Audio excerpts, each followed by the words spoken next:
Hello everyone, welcome back to my channel CBSE square. आज हम पढ़ेंगे क्लास 10 साइंस की chapter 1 chemical reaction and equation. Chemical reaction क्या होते हैं? केमिकल रिएक्शन ऐसा कोई भी चेंज जो किसी सब्सटेंस में हुआ हो और वो दूसरा सब्सटेंस बन गया हो, उसे कहते हैं केमिकल रिएक्शन। तो इसकी डेफिनेशन हो जाएगी, इधर से भी कुछ दाबे हो तो उधर की तरफ अगर ये दाबता तो सही होगा बनाए तो whenever a chemical change in any substance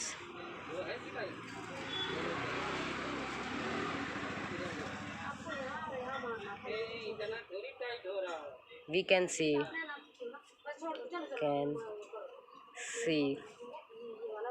that a chemical reaction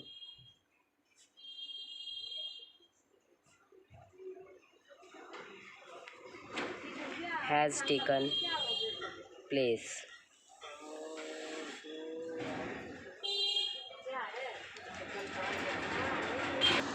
वो केमिकल रिएक्शन होते हैं जिनमें किसी भी सब्सटेंस में कोई केमिकल चेंज हो जाए तो उसे हम कह सकते हैं कि यहाँ केमिकल रिएक्शन हुआ है। तो हम अब ये कैसे पहचानें कि केमिकल रिएक्शन कहाँ हुआ है? How we consider the chemical reaction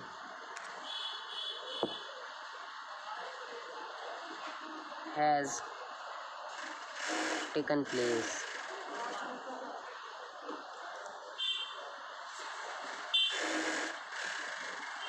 पहला, चेंज इन स्टेट।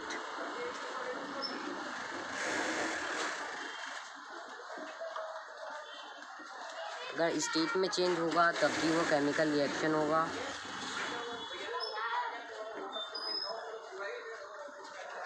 जैसे हमने किसी पेपर को बर्न किया और वो फिर फ्यूम में जाके कन्वर्ट हो जाएगा, राख बन जाएगी, तो ये हुआ चेंज इन स्टेट, वो एक धुआं बन गया।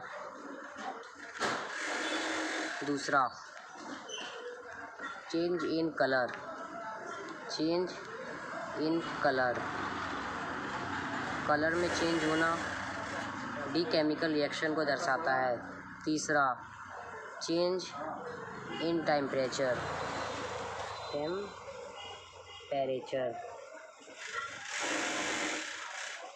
जैसे केमिकल रिएक्शन होते समय जो हीट होती है या वो ठंडा हो जाता है, गर्म या ठंडा हो जाता है, वो टेम्परेचर में चेंज होता है, ये भी इफ़ेक्ट करता है केमिकल रिएक्शन को।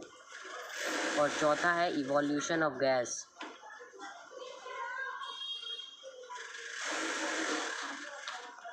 जिस केमिकल रिएक्शन में गैस का इवोल्यूशन यानी गैस निकलती है, वो भी केमिकल रिएक्शन पे इफ़ेक्ट होता है। अगर गैस निकलती है तब भी केमिकल रिएक्शन हम मानेंगे कि हुआ है। अब हम आगे रिएक्शन को बैलेंस करना सीखेंगे। Balance reaction.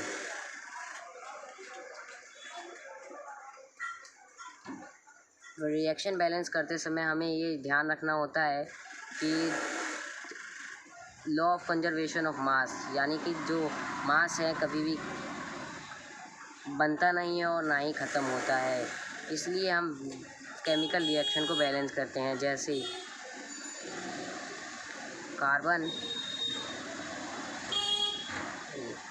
Hydrogen plus oxygen is equals to water. इसको करते समय हमें ध्यान रखना होता है कि जो भी मॉलिक्यूल्स है, जो भी एटम्स के मॉलिक्यूल है, वो बराबर हो। तो हमें पहला स्टेप होता है, इसके अंदर हमें टेबल बनानी पड़ती है।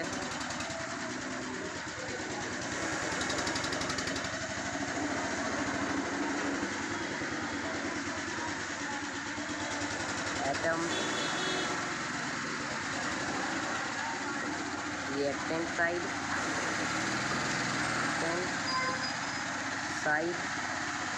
Product side.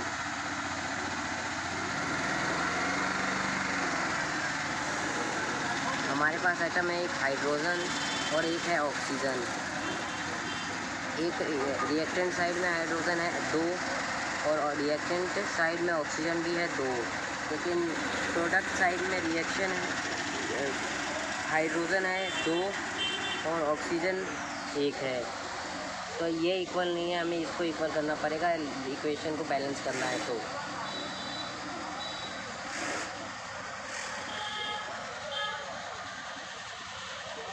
ये गलत हो गया, इक्वेशन आ गया।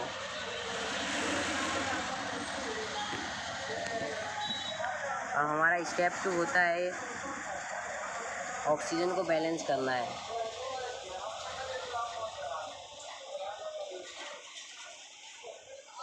H2O2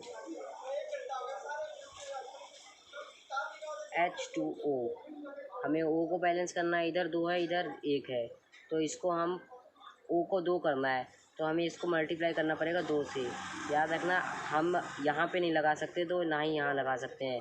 लगाएंगे तो आगे ही लगाएंगे, अगर यहाँ लगाएंगे तो जो प्रोडक्ट है वो चेंज। इसके बाद हम यहाँ पे 2 लगा लेंगे, क्योंकि हम सीधे पूरे कंपाउंड के आगे लगा सकते हैं, 2 नहीं। अगर हम किसी एटम के आगे लगाएंगे तो गलत हो जाएगा, क्योंकि मॉलिक्यूल के आगे नहीं लगा सकते हम, एटम पूरे कंपाउंड के आगे लगा सकते हैं, नहीं तो फॉर्मूला ही चेंज हो जाएगा अगर हम वहाँ लगाएंगे तो। हमारा स्टेप 2 कंप्लीट हो गया। अब स्टेप 3 हम चेक करेंगे कि अब ये जो रिएक्टेंट्स है वो सेम है या नहीं। तो इसमें H2 है, ठीक है, ऑक्सीजन 2 है, ठीक है, ये दोनों तो अभी सेम है। इधर H2 दूना 4, H4 हो गया। अभी हमें इसको भी बैलेंस करना पड़ेगा। और यहाँ पे ऑक्सीजन भी 2 हो गया। ऑक्सीजन तो बैलेंस हो गया, लेकिन हाइड्रोजन अभी बैलेंस नहीं हुआ है, क्योंकि ये हाइड्रोजन अब 4 हो चुका है। अब H2 + O2 2H2O, यहाँ पे हाइड्रोजन 4 है, यहाँ 2 है, इसको हमें 4 करने के लिए यहाँ पे हम 2 लगाएंगे। अब यहाँ पे हमारा हाइड्रोजन भी 4 हो गया, हाइड्रोजन 4 हो गया। रिएक्टेंट और प्रोडक्ट साइड दोनों तरफ।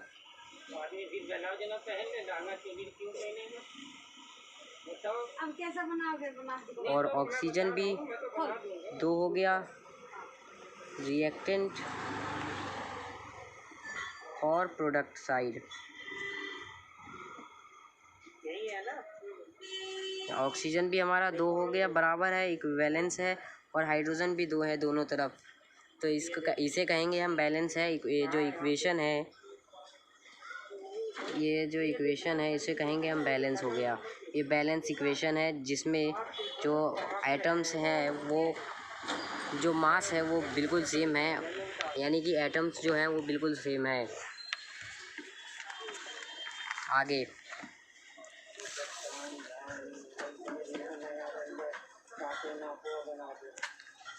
What is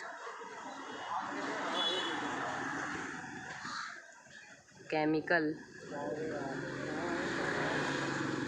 equation. ये पीछे छूट गया था, मैं बताना भूल गया।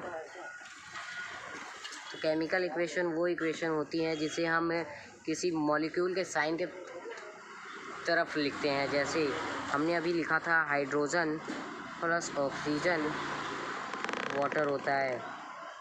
तो ये जो हमारा ये हमारा इक्वेशन था।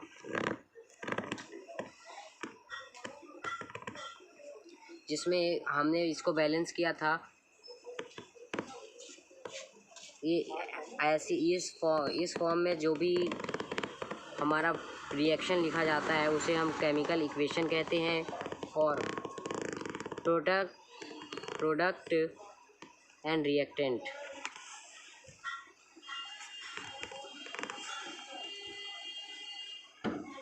प्रोडक्ट और रिएक्टेंट वो होते हैं जो हमारे लेफ्ट हैंड साइड के तरफ होते हैं। ये हो गया हमारा रिएक्टेंट, जिसमें हमें जो दो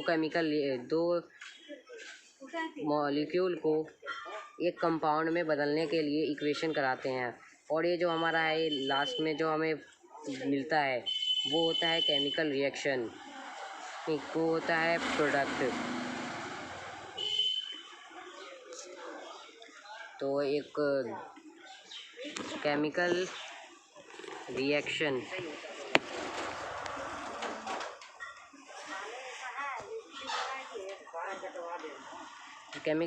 का एक नया फॉर्मूला आता है when two or more reactant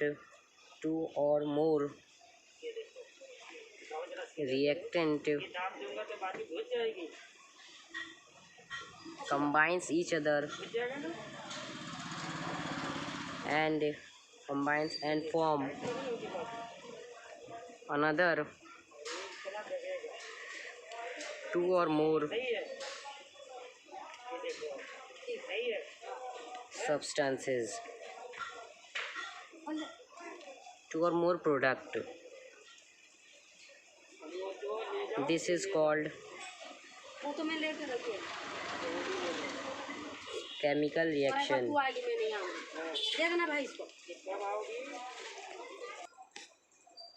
इसका मतलब ये है कि जब दो या दो से ज़्यादा रिएक्टेंट आपस में मिलते हैं और कोई दूसरा दो या दो से ज़्यादा प्रोडक्ट बनाते हैं, उसे केमिकल रिएक्शन कहते हैं। अब टाइप्स ऑफ केमिकल रिएक्शन। तो हमारा पहला टाइप है combination reaction,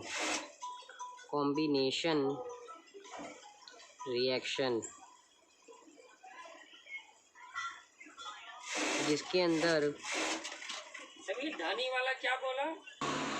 combination reaction when two or more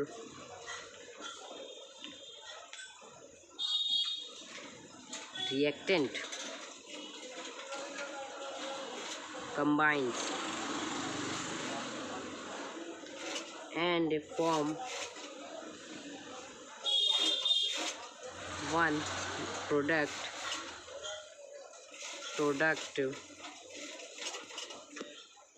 unique product. This is called combination reaction.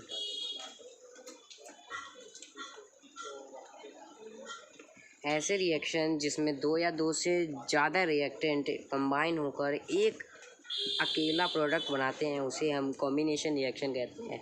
इसे रट्टा मारने की कोई ज़रूरत नहीं है, इसके नाम के आगे ही लिखा हुआ है कि क्या होता है ये कॉम्बाइन, यानी कि दो और दो से ज़्यादा।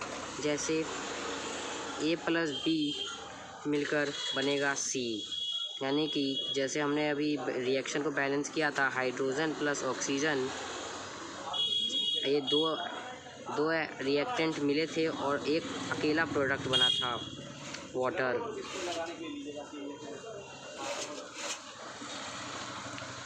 Second part exothermic reaction.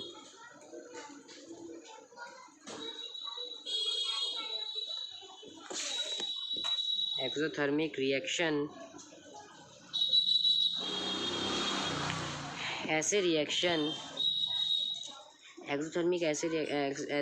होते हैं जिसके अंदर रिएक्शन के साथ साथ हीट प्रोड्यूस होती है।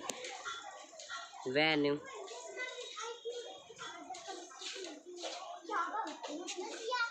इन a chemical reaction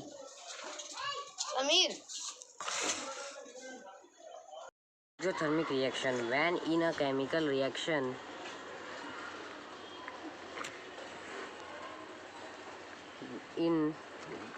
reaction is released heat along with the product oxide. इसका मतलब केमिकल रिएक्शन के दौरान जो हीट प्रोड्यूस होती है प्रोडक्ट के साइड, उसे कहते हैं एक्सोथर्मिक रिएक्शन। जैसे कैल्शियम प्लस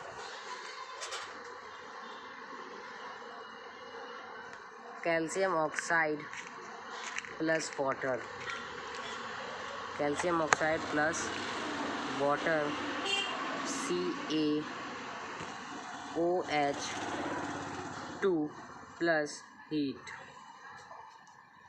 ये जो हीट है, किसी भी रिएक्शन में जो हीट प्रोड्यूस होती है प्रोडक्ट के साइड रिएक्शन होने के बाद, उसे कहते हैं एक्सोथर्मिक रिएक्शन। नेक्स्ट है हमारा decomposition reaction. Third part, decomposition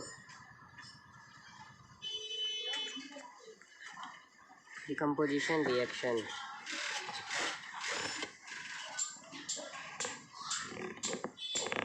decomposition reaction, the reaction, इस रिएक्शन के अंदर एक अकेला प्रोडक्ट दो या दो से ज़्यादा में टूट जाए, उसे कहते हैं डिकम्पोजिशन रिएक्शन। स्प्लिट। जैसे इसका डेफिनेशन हो गया, when a single reactant split, या ब्रेक लिख लो, break into two or more substances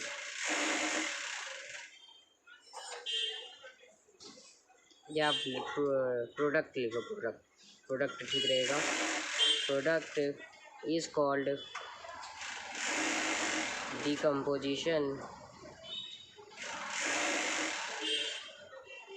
reaction.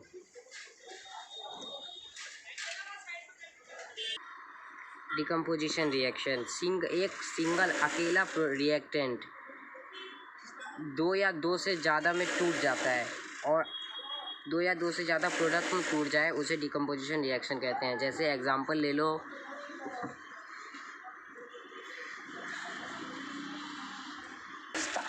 Example ले लेते हैं कैल्शियम कार्बोनेट, यानी कि इसको लाइम स्टोन कहते हैं हम, लाइम स्टोन।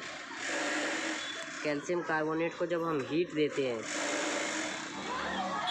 तब एक कैल्शियम ऑक्साइड और कार्बन डाइऑक्साइड में टूट जाता है। ये होता है हमारा क्विक लाइम, और कार्बन डाइऑक्साइड होता है हमारा गैस। जो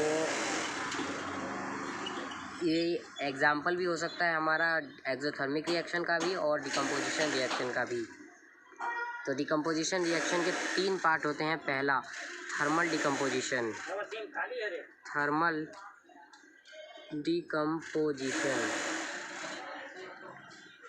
डिकम्पोजिशन ऐसे रिएक्शन है जो होते तो डिकम्पोजिशन ही रिएक्शन है, लेकिन उसके अंदर जो हीट देते हैं हम, हीट की वजह से जो एक सिंगल प्रोडक्ट दो या दो से ज़्यादा प्रोडक्ट में टूट जाता है हीट की वजह से, उसे हम थर्मल डिकम्पोजिशन कहते हैं। जैसे when a single product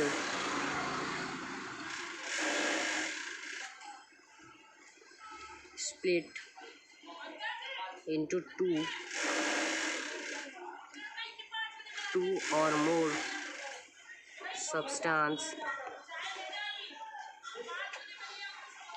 substances is called two or more substances by the effect of heat is called decomposition, thermal decomposition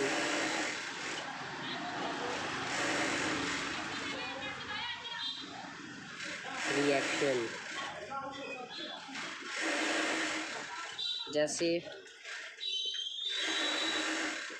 FeSO4 ferrous sulphate हमारा टूटता है ferric oxide Fe2O3 plus SO2 plus SO3। इसके अंदर एक अकेला product by the heat ferrous sulphate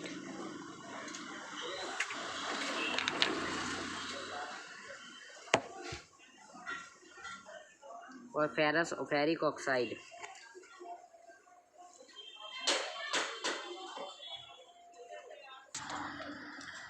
thermal decomposition हो गया।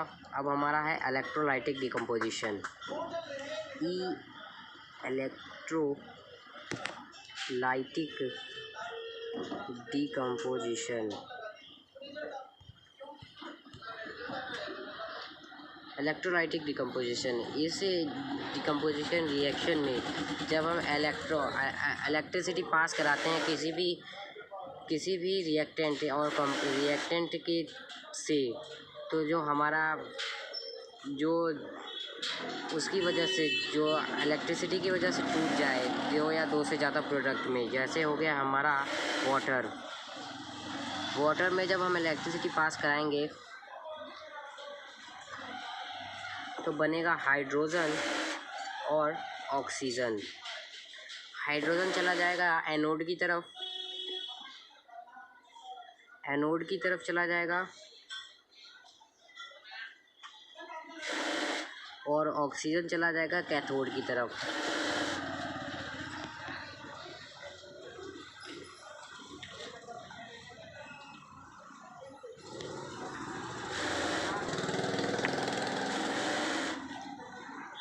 तो इसका formula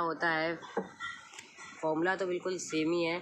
when a single product splits into 2 और मोर substances by the effect of electricity, इस हीट की जगह इलेक्ट्रिसिटी डाल दोगे तो इलेक्ट्रोलाइटिक डिकम्पोजिशन का डेफिनेशन बन जाएगा।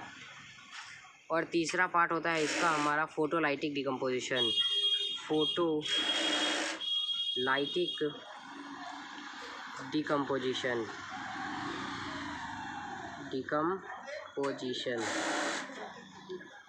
इसके अंदर एक अकेला प्रोडक्ट लाइट या सनलाइट या लाइट के से टूटता है, जिस सब्सटेंस को टूटने के लिए लाइट चाहिए होती है।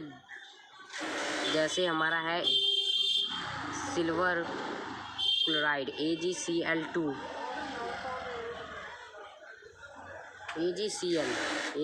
नहीं AgCl, ये हमारा टूटता है सिल्वर प्लस क्लोराइड में। इसका ज़्यादातर use black and white photography में किया जाता है। Black and white photography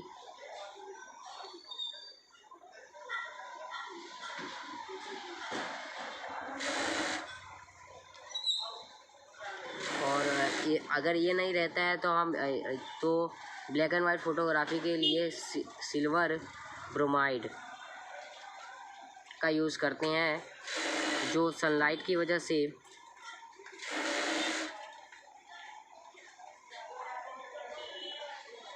silver bromine में टूट जाता है।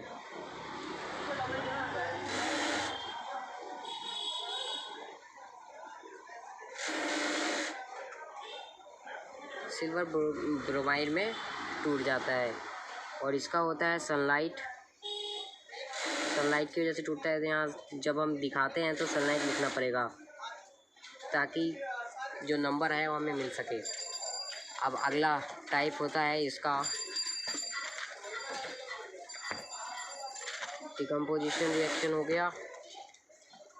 अगला है डिस्प्लेसमेंट रिएक्शन, नहीं डिस्प्लेसमेंट से पहले एंडोथर्मिक रिएक्शन। एंडोथर्मिक रिएक्शन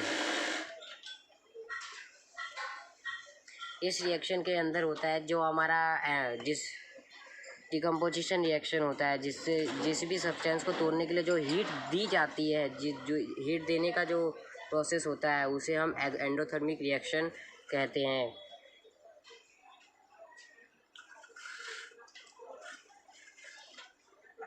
इसका फॉर्मूला, इसका डेफिनेशन है when two or more substances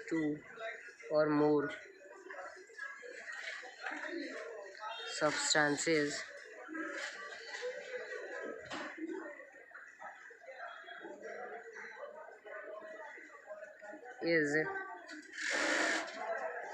produced when a reactant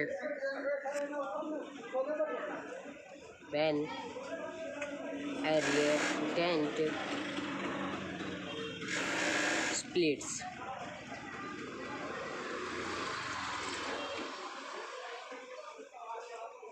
which takes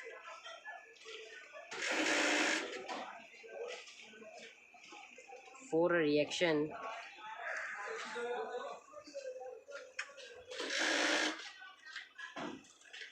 heat, light, electricity,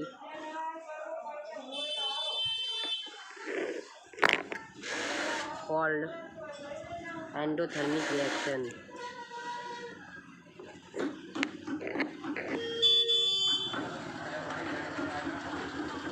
ये होता है चौथा पार्ट का, फोर्थ रिएक्शन का टाइप। अब हमारा फिफ्थ है displacement reaction. Displacement reaction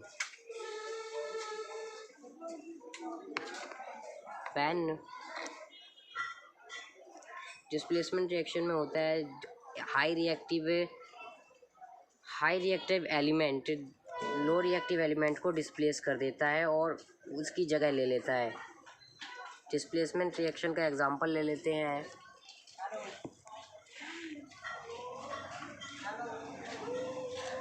displacement reaction का एग्जांपल ले लिया, आयरन प्लस कॉपर सल्फेट। ये हमारा बनता है डिस्प्लेसमेंट रिएक्शन के बाद FeSO4+Cu। इसके अंदर आयरन जो होता है वो मोर रिएक्टिव होता है कॉपर से, जिसकी वजह से जो सल्फेट होता है, जो कॉपर होता है उसको डिस्प्लेस कर देता है, उसकी जगह से हटाकर वो खुद बैठ जाता है, जिससे हमारा जो केमिकल फॉर्मूला आया वो आया FeSO4Cu, FeSO4 plus copper, ferrous sulphate plus copper. Displacement reaction का डेफिनेशन हो जाएगा in which reaction a more reactive element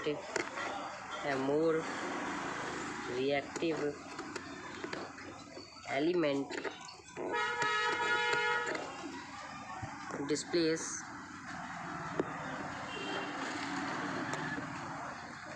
low reactive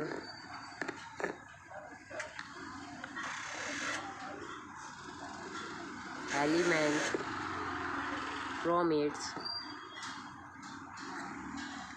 salt। एक ऐसा रिएक्शन जिसके अंदर ज़्यादा reactive element low reactive element को उसकी सॉल्ट उससे के कंपाउंड से अलग कर दे, उसको वहाँ से हटा दे, उसे कहते हैं डिस्प्लेसमेंट रिएक्शन। छठा पार्ट होता है हमारा double displacement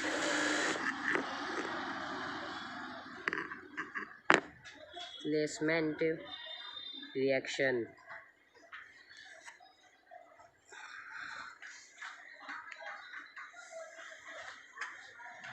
double displacement reaction, इसके अंदर दो सॉल्ट होते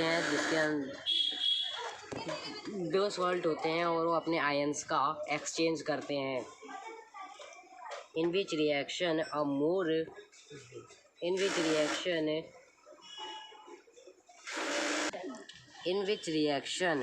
इसके अंदर होता है, जो एक रिएक्शन के अंदर जो आयंस का एक्सचेंज होता है दो सॉल्ट्स के अंतर, दो सॉल्ट्स में। तो इसका एग्जांपल ले लेते हैं Na2 सोडियम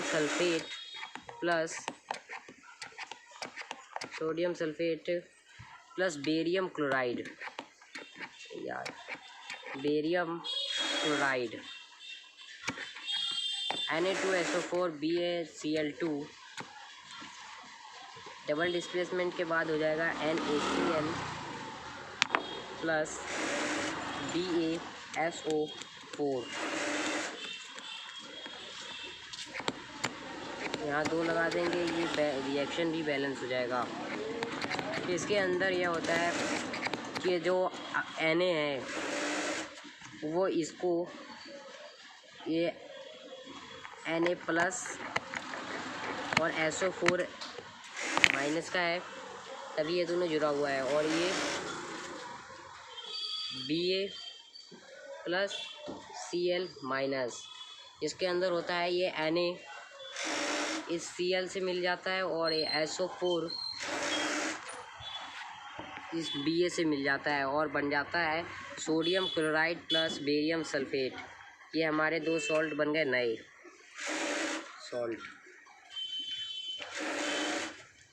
और ये जो रिएक्टेंट के साइड है ये भी दो हमारे सॉल्ट है, इसके अंदर आयंस का एक्सचेंज होता है डबल डिस्प्लेसमेंट के अंदर।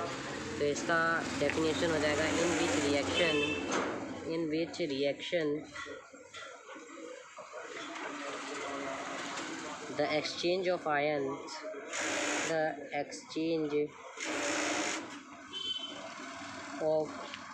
ions between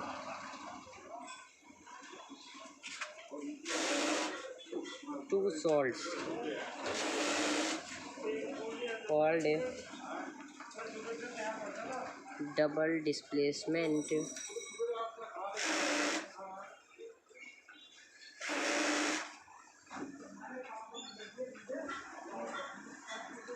reaction।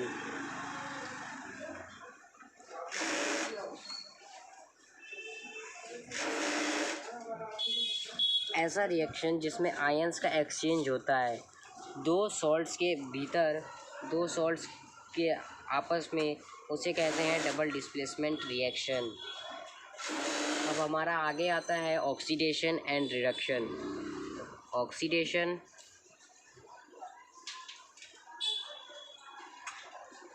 And reduction.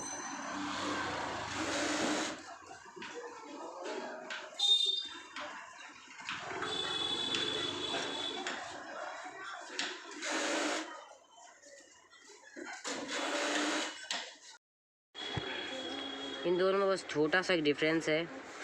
जब हम ऑक्सीजन की बात करते हैं तो ऑक्सीडेशन के अंदर ऑक्सीजन आयंस का गेन होता है, मतलब ऑक्सीजन आयंस बढ़ जाते हैं प्रोडक्ट साइड में, gain of oxygen.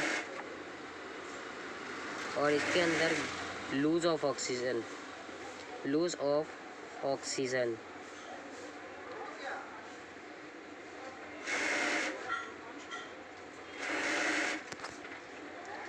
Of oxygen. और जब हम हाइड्रोजन की बात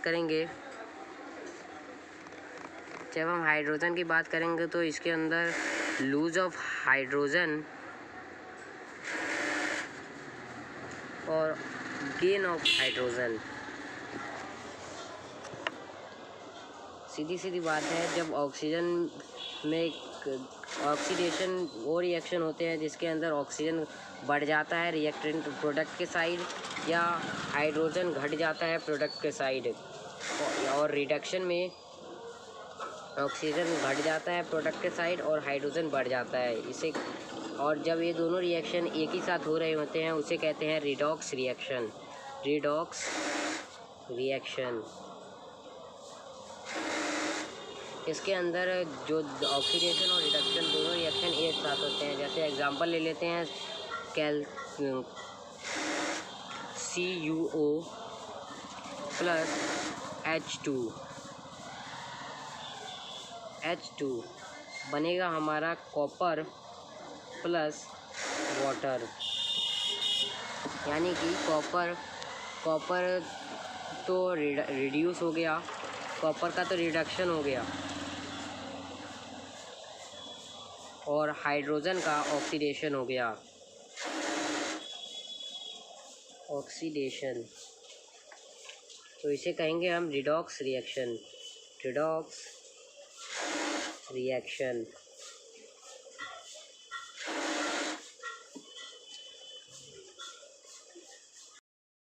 ये हो गया हमारा चैप्टर कंप्लीट।